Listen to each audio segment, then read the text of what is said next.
जय हिंद। एक बार फिर आप सभी का मेरे YouTube चैनल पर स्वागत है। और आज इस वीडियो में हम बात करेंगे एयरफोर्स के XY ग्रुप का जो एग्ज़ाम होता है उसकी प्रिपरेशन के रिगार्डिंग। तो सबसे पहले मैं आपको मेरा इंट्रोडक्शन दे देता हूँ। मैं आयुष सैनी और मैंने एयरफोर्स का एग्ज़ाम 5 बार क्लियर किया हुआ है। इसी के साथ नेवी का एग्ज़ाम 1 बार और NDA 3 बार क्लियर किया हुआ है। तो बेसिकली आज मैं आपको बताने वाला हूँ कि कौन सी वो टिप्स और ट्रिक्स थी जिसकी वजह से मैंने अपने एग्ज़ाम या जो भी थे इतनी बार क्लियर कर पाया। और इसी के साथ अगर अभी तक किसी भाई ने चैनल को सब्सक्राइब नहीं किया तो चैनल को सब्सक्राइब कर ले।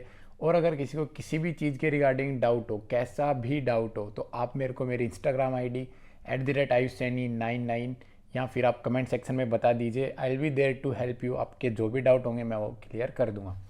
तो सबसे पहले मैं बता देता हूँ एयरफोर्स के XY ग्रुप में जो X ग्रुप होता है उसके रिगार्डिंग कि आप X ग्रुप की तैयारी किस तरीके से करें।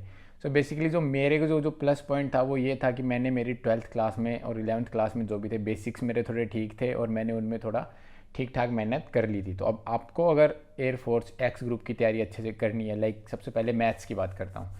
तो मैथ्स में क्या होता है, जो मैथ्स का सीन ये है कि 11th और 12th का मैथ आता है एयरफोर्स के X ग्रुप में, और बिल्कुल ईजी, जिसको अपन बोल सकते हैं बिल्कुल फॉर्मूला बेस्ड, चाहे वो 11th हो या फिर 12th, totally formula based question आते हैं। तो आप एक काम कर सकते हैं कि चैप्टर वाइज जितने भी आपके मैथ्स के चैप्टर हैं, like starting from sets to दो जो 3 dimensional probability whatever it is, जितने भी आपके हुए उनके सबके फॉर्मूला नोट डाउन कर लें एक सीट में और उनको रिवाइज करें।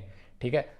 इसके अलावा मैंने एक वीडियो बनाई थी बहुत बहुत पहले जिसमें मैंने ये एक्सप्लेन किया था कि मैथ्स के कौन कौन से चैप्टर ऐसे हैं जो इंपॉर्टेंट है, जहाँ से क्वेश्चन बार बार उठते हैं। जैसे मैं आपको एग्जांपल के तौर पे बताऊं कि मैट्रिक्स हो गया, डिटर्मिनेंट हो गया, प्रोबेबिलिटी हो गई, 3 डायमेंशनल वेक्टर, ठीक है, ट्रिग्नोमेट्री तो बहुत इंपॉर्टेंट, इंटीग्रेशन डिफरेंशिएशन, ये कुछ चैप्टर ऐसे हैं जो काफ़ी इंपॉर्टेंट है और इन पे बहुत ही ज़्यादा क्वेश्चन पूछ लेते हैं। परम्यूटेशन कम्बिनेशन भी एक काउंट कर सकते हैं।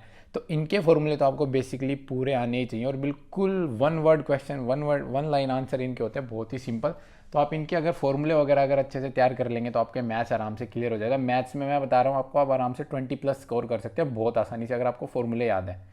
अब बात आती है फिजिक्स की। फिजिक्स थोड़ा सा टफ पड़ता है, टफ इन द सेंस क्योंकि फिजिक्स के थोड़े कॉन्सेप्ट वगैरह थोड़ा वाइड हो जाता है, क्योंकि मैथ्स में तो क्या है, फॉर्मूले फॉर्मूले पढ़े हो जाता है काम। फिजिक्स में क्या थोड़े कॉन्सेप्ट समझने भी पड़ते हैं और वो सब।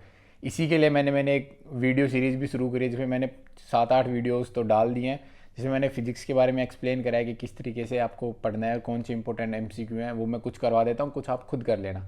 तो फिजिक्स में भी कुछ इंपॉर्टेंट चैप्टर उनके बारे में मैंने बताया, आप उनको पढ़ लेना। और मैंने क्या किया था, मेरा रूटीन क्या था, रूटीन ये था डेली, ज़्यादा नहीं, बस थोड़े बहुत, लाइक डेली की डेली कोई एक चैप्टर उठा लिया, उसमें से कुछ 5-10 क्वेश्चन इंपॉर्टेंट कर लिए जो कि बार बार पूछे जाते हैं, या फिर कुछ ऐसे प्रिंसिपल्स है या फिर अपन कॉन्सेप्ट की बात कर सकते हैं जो कि डेली एक बार रोज़ थोड़ा थोड़ा पढ़ता था। उसके बाद उसको एक with in A time period में उनको रिवाइज करता था। लिख लिख के देख लो आप, न्यूमेरिकल एक दो उनको सोल्व करके देख लो, तो इसलिए ईजिली हो जाता है, उसमें कोई दिक्कत वाली बात नहीं है।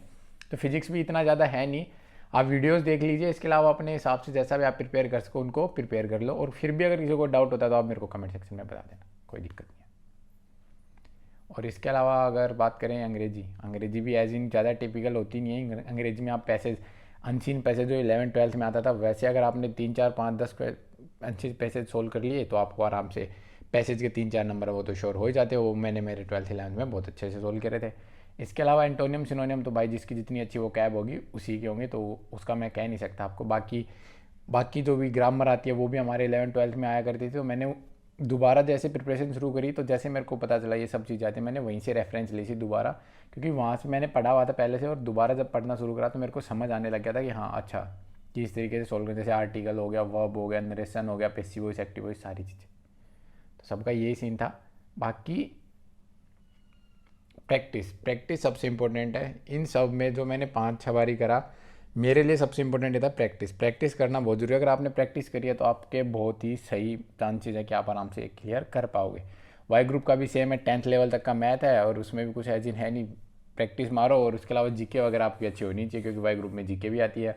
मेरा वाई ग्रुप 2 बार क्लियर हुआ है 5 बार में से। वो ऐसे एजिन जस्ट फॉर फन देते था। इसके अलावा और भी कोई किसी को कोई डाउट हो प्रिपरेशन के रिगार्डिंग, आप मेरे को कमेंट सेक्शन में बता दीजिए। I will be there to help you. और जल्दी मैं वीडियोस ले आऊँगा इसके रिगार्डिंग, और भी जो एक्सपेक्टेड कट ऑफ वगैरह जो भी कुछ होता है उन सब के रिगार्डिंग भी। तो चैनल को शेयर सब्सक्राइब जरूर करें। Thank you. जय हिंद, जय भारत।